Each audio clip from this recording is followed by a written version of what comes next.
So now I'm gonna talk about positive things. I'm gonna talk about all the things we can do to make this world a better place. And save the economy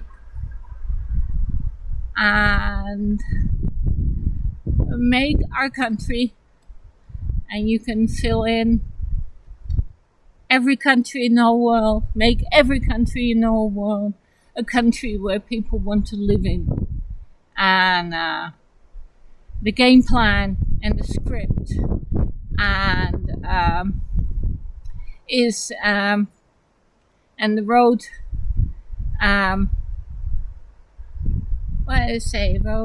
roadmap is really very simple. As you can see in Europe, a lot of countries are struggling because the government has too much debt. The economy is not growing enough to fill the gap, and government finds it very difficult to pay for the welfare and the social plans they initiated in the 60s and 70s. And a lot of countries in Europe are slowly going broke. They are borrowing more and more and more, and the government just can't get a grip on it. And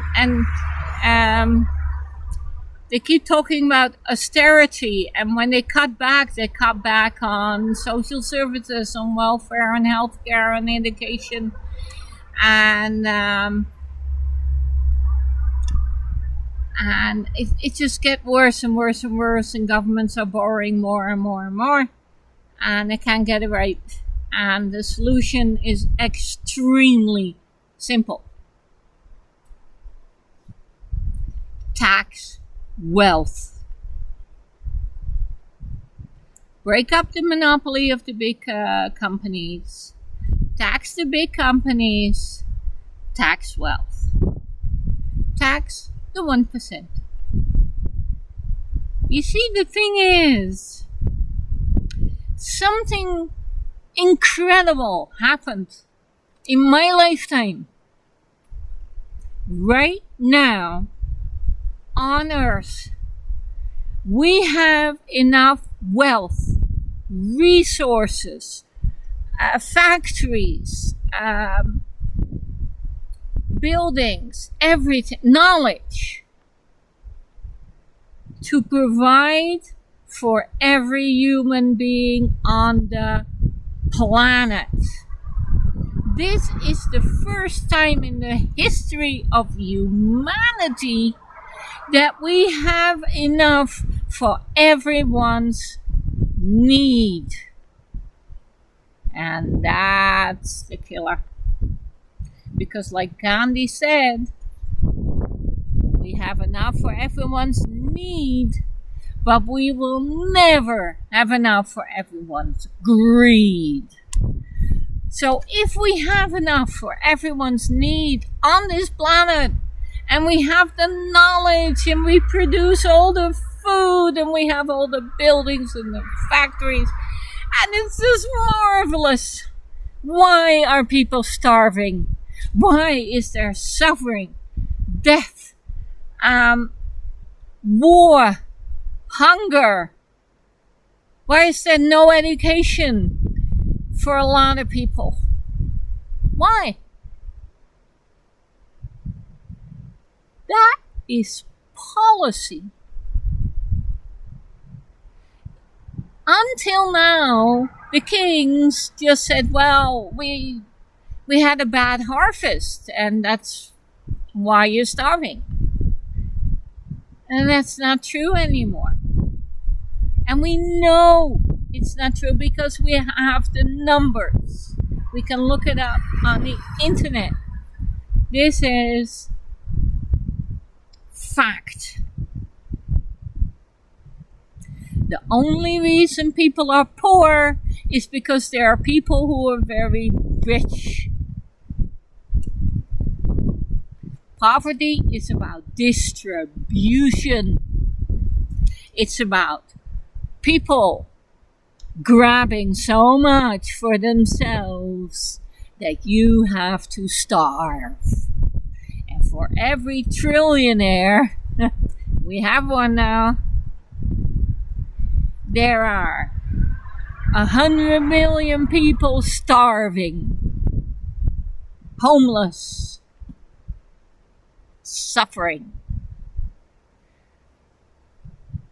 So Musk and all the other guys can have a big yacht, can compete with each other. My yacht is 100 meters, it's 200 meters, it's 300 meters. I have 5 helicopters. I have 500 helicopters. I'm going to Mars.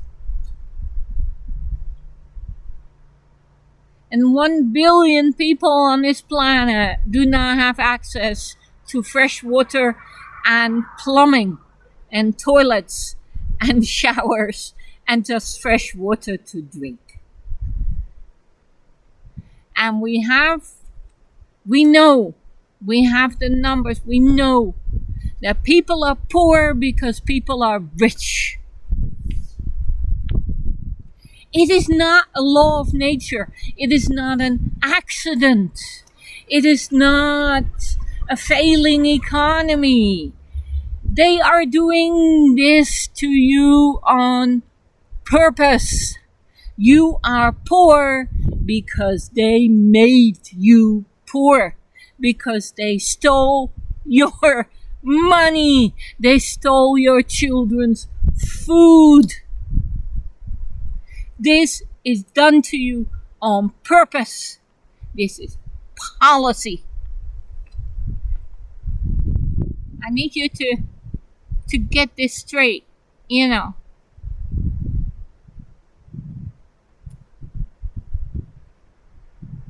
This is not a vague market you can't control. It is not nature. It is not global warming. It is not El Niño. It is not fate or accident. This is policy.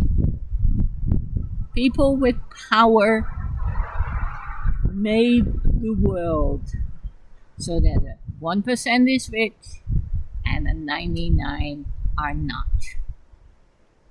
And about 40% of the planet is substandard living, which means hardly any food, hardly any shelter, no education, no healthcare, no way out. They are stuck in a desperate situation. There are slaves working in mines. Grown men and children are working in mines. Well, you can't call them mines. They're pits in the ground.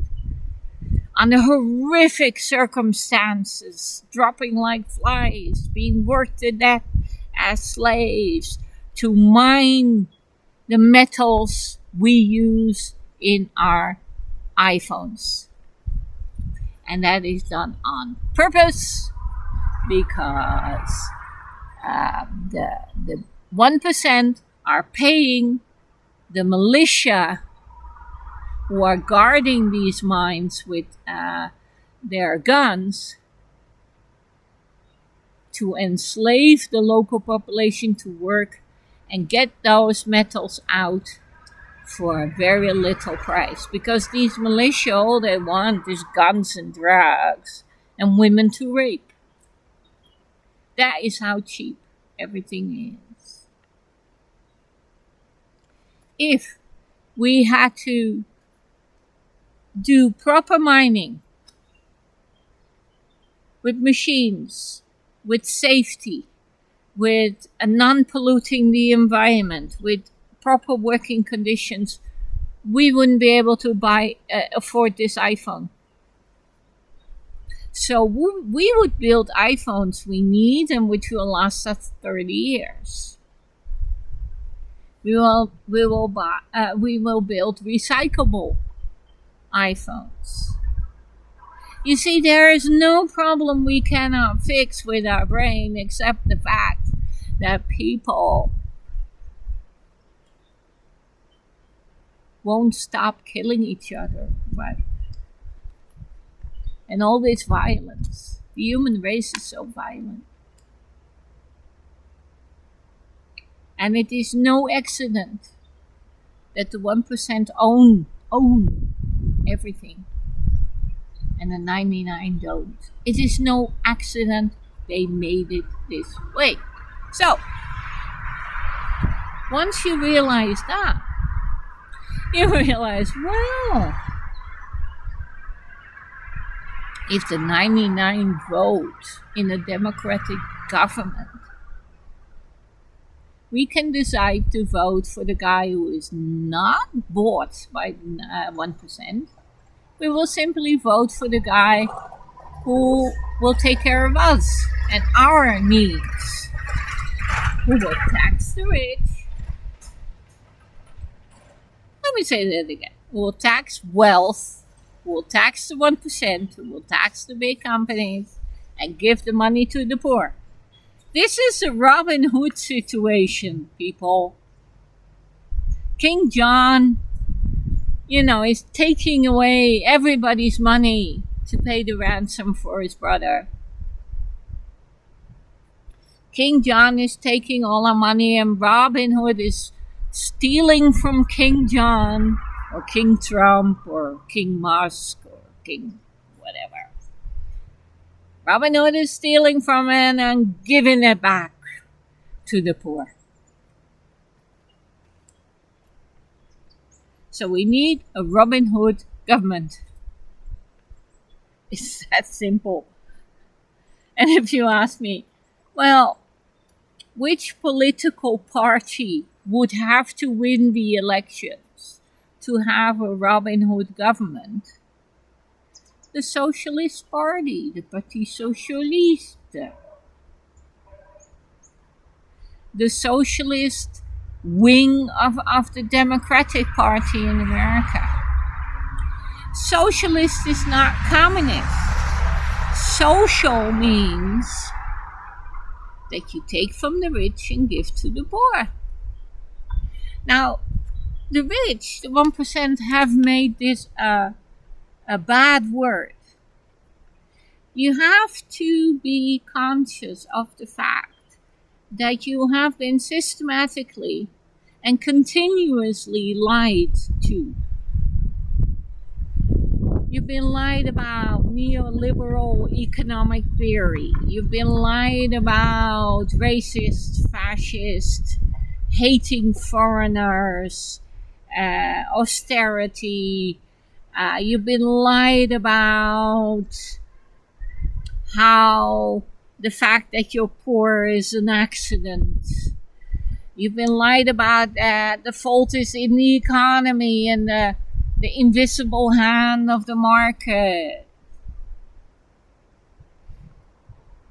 The rich have told you that. The reason you're poor is because of the immigrants, the black, the Muslims, the Islam,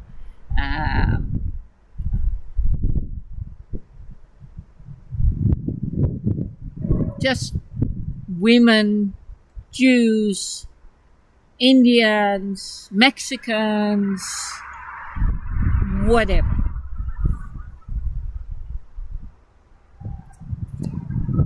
The 1% have one message. They are not the reason you're poor. No. The other. The immigrant. The black. The one with another skin color. The one with another culture. The one with another religion. He is to blame for you being poor. These are just lies. They are tapping into your primordial fear of strangers and your primordial fear, period. They are playing into your fears, and they're taking the primordial fears to, control you. Because as long as you hate Mexicans and immigrants and blacks and whatever, you are steered away from the reality, the truth, that you are poor because the 1% is rich and they made it this way.